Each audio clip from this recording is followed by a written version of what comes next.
Murali bail పిటిషన్పై వాదనలు పూర్తయ్యాయి. తీర్పును ఈ నెల 21కి వాయిదా వేసింది గుంటూరు కోర్టు.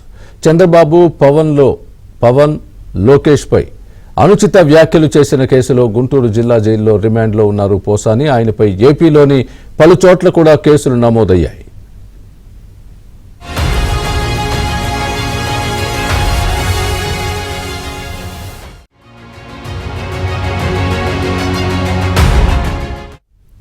ఇదే అంశానికి సంబంధించి పూర్తి అప్డేట్ మా ప్రతినిధి సాంబశివరావు చెప్తారు. సాంబశివరావు చెప్పండి, పోసాని కృష్ణమురళి బెయిల్ పిటిషన్కు సంబంధించి వాదోపవాదాలు ఏ విధంగా జరిగాయి, కోర్టు ఏం చెప్పింది?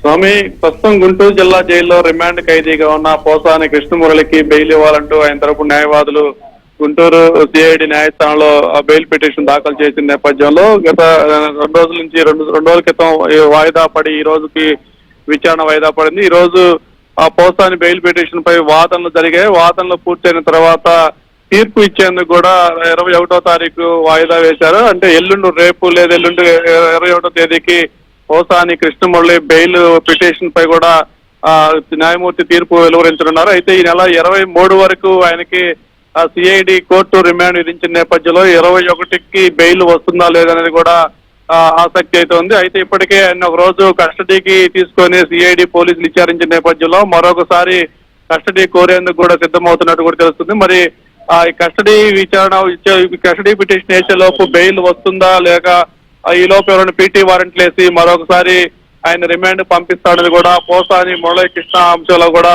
ఒక రకమైన చర్చ జరుగుతుంది. ప్రస్తుతానికి ఆయనకి సిఐడి కేసులో అరెస్ట్ అయ్యి గుంటూరు జిల్లా ఉన్న కేసుకు సంబంధించి బెయిల్ తీర్పు మాత్రం ఎల్లుండికి వాయిదా వేశారు. స్వామి, right, thanks for the update Sambasivarao.